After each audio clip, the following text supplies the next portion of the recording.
সুপ্রিয় শিক্ষার্থীবৃন্দ, সবাইকে জানাই প্রাণঢালা শুভেচ্ছা। টিএমসি 205 ইউটিউব চ্যানেল এবং ফেসবুকের পক্ষ থেকে আজকের ক্লাসের বিষয়বস্তু হলো ফটোশপ। আর যারা এই ভিডিওটা ওপেন করছো তারা সবাই ফটোশপ রিলেটেড বিষয়ে জানার জন্য আগ্রহী। আজকে আমরা জানব ফটোশপ ক্লাসে কি কি বিষয়ে আলোচনা করা হচ্ছে। প্রথমত ফটোশপ সম্পর্কে জানতে হলে আমাদেরকে আগে বেসিকটাকে জানতে হবে। ফটোশপ কি, ফটোশপের কি কাজ, ফটোশপে কীভাবে কাজ করতে হয়, ফটোশপের কোথায় কি থাকে, ফটোশপের কোথায় কি অপশান পাওয়া যায়, এগুলোকে আগে আমাদের ভালোভাবে আয়ত্ত করে নিতে হবে। আমরা বিষয়টি শেখার জন্য আমরা একটি ক্লাসের ব্যবস্থা করেছি। এই ক্লাসগুলো একটার পরে একটা পার্ট আকারে দেওয়া হবে, যার কারণে তোমাদের বুঝতেও সুবিধা। আর এই পার্টগুলো তোমরা মনোযোগ সহকারে দেখবে, যাতে করে ফটোশপ সম্পর্কে তোমাদের ভালো একটা ধারণা আসতে পারে। আর আমরাও ফটোশপ সম্পর্কে ভালো একটা ধারণা দেওয়ার চেষ্টা করব। তাই ভিডিওটি না টেনে তোমরা ভিডিওটা ভালোভাবে আয়ত্ত করো। আজকের প্রথম পার্টে থাকছে Photoshop basic, Photoshop introduce, Photoshop tool information, Photoshop menu bar information ও ফটোশপ অপশান ইনফরমেশান। আজকের পার্ট 1 এই ক্লাসটা শুরু হতে যাচ্ছে, তাই তোমরা দেরি না করে মনোযোগ সহকারে ভিডিওটা দেখতে থাকো এবং ভিডিওটা সম্পর্কে জানতে থাকো। আর আজ আমিও একটা কথা বলবো শুরুতে, যে তারা আমার এই ভিডিওটি ফেসবুক অথবা ইউটিউবে দেখতেছো, তারা ফেসবুকে যারা দেখছো তারা ফেসবুক পেজটাকে ফলো দিয়ে রাখবে, যাতে পরবর্তী যে আপডেটগুলো অতি দ্রুত তোমাদের কাছে পৌঁছায়। আর যারা ইউটিউবে দেখতেছো তারা আমার ইউটিউব চ্যানেলটাকে সাবস্ক্রাইব করে বেল আইকনটি বাজিয়ে দিবে, যাতে তোমাদের কাছে সবার আগে নোটিফিকেশান চলে যায়। তো বেশি দেরি করব না, আজকের ফটোশপ ক্লাস শুরু করতে যাচ্ছি। তাহলে চলো আমরা এখন ফটোশপে চলে যাব। আমি প্রথমে অন স্ক্রিনে চলে আসলাম। প্রথমত সবার কম্পিউটার বা ল্যাপটপ এইভাবে থাকতে পারে বা এই অন ডিসপ্লেতে থাকতে পারে। এখান থেকে আমরা কিভাবে ফটোশপটাকে ওপেন করব, আগেই বলে রাখি, এক একজনের ফটোশপ এক এক রকম হতে পারে। আমি ইউজ করছি অ্যাডোবি ফটোশপ 2020।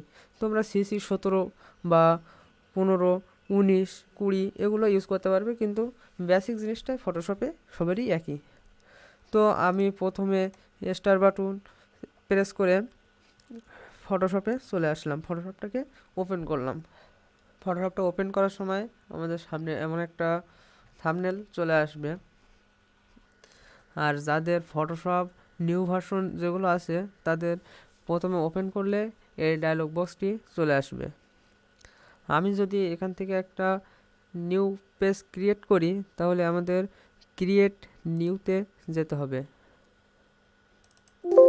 আমাদের ক্রিয়েট নিউতে চলে আসলে আমাদের এখানে একটা যে ডায়লগ বক্স আসবে, এখান থেকে আমি আমার পছন্দ মতো একটা পেজ সাইজ নিতে পারবো।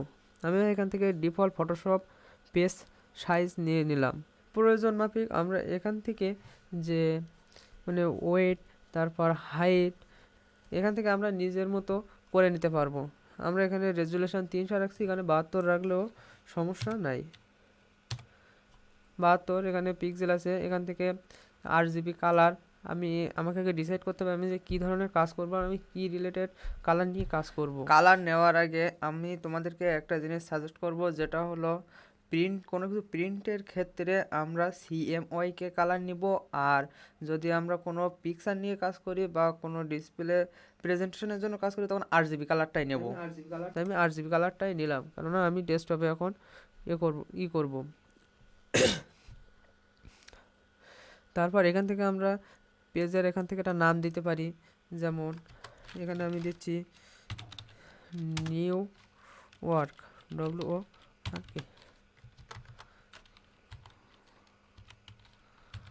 আমি এখান থেকে এটা নিউ ওয়ার্ক দিলাম। দেওয়ার পরে তোমরা দেখতে পাচ্ছ আমার সামনে একটা পেজ চলে আসছে। এটা হলো ব্যাকগ্রাউন্ড, এখানে লেখা আছে এটা ব্যাকগ্রাউন্ড। এ এ বিষয়গুলো নিয়ে আমরা পরের পার্টে আলোচনা করব। আজকের বিষয় নিয়ে আমরা আলোচনা করব ফেসবুকের ইনফরমেশন সম্পর্কে, বা বেসিক ফটোশপ ইন্ট্রোডিউস, আর Photoshop tool information, Photoshop menu bar information, Photoshop information, option information আজকের পার্টে থাকছে। সেহেতু আমরা এখানে দেখতে পাচ্ছি এখানে বিভিন্ন রকম যে সাইট আছে, এই সাইটগুলোকে কি বলে আমরা আগে সেটাই জানবো। আমাদের ওপরে যেগুলো আছে, ওপরে যে এই লেখাগুলো আছে, file, edit, image, layer, type, select, filter, 3D, view, Windows, help, এগুলোকে বলে মেনু বার। আর এই মেনুতে আমরা যদি ক্লিক করি, এর তলায় যে লেখাগুলো আছে এগুলোকে বলে হলো সাব মেনু। আমরা কাজের মারফতে তখন জানতে পারবো যে একটা একটা মেনু বার বা সাব মেনুর কী কাজ বা কখন কোনটা কাজে ব্যবহার করা হয়। তারপরে এই যে এগুলো আছে এগুলোকে বলে অপশান বার। আর আমরা একের পর এক পার্টে আমরা এই টুল নিয়ে আলোচনা করব, কারণ আমাদের কাজ সব সময় হবে টুলবারের ওপরে। তাই আজকে আমরা শিখব যে কোথায় কি আছে ফটোশপের অপশান বারে।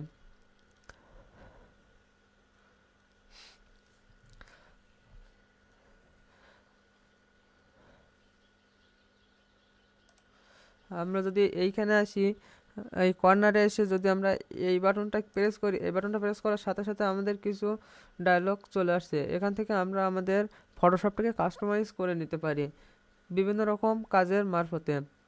যেমন আমরা যদি 3D অপশান ইউজ করি, 3D অপশান ইউজ করলে আমাদের এখানে 3Dর যত অপশান আছে সেগুলো ওপেন হবে। এখানে বিভিন্ন রকম আছে। আর আমরা যদি আমাদের ওয়ার্ক পেজটাকে এলো যদি রিসেট করতে যাই, তখন আমরা এখান থেকে ওয়ার্ক পেজটাকে রিসেট করে নিতে পারবো। আমি আগের পজিশনেই রাখছি। আর এটা আছে লেয়ার, চ্যানেল, পাথ।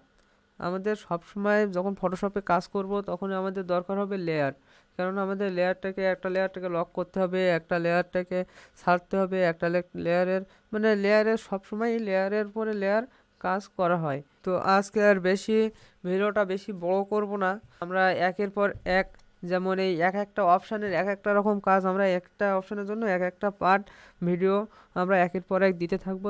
তাই আমাদের ফেসবুক এবং ইউটিউব চ্যানেলটাকে সাবস্ক্রাইব করে আমাদের সাথে থাকার অনুরোধ রইল, আর ভিডিওটা না টেনে দেখার অনুরোধ রইল।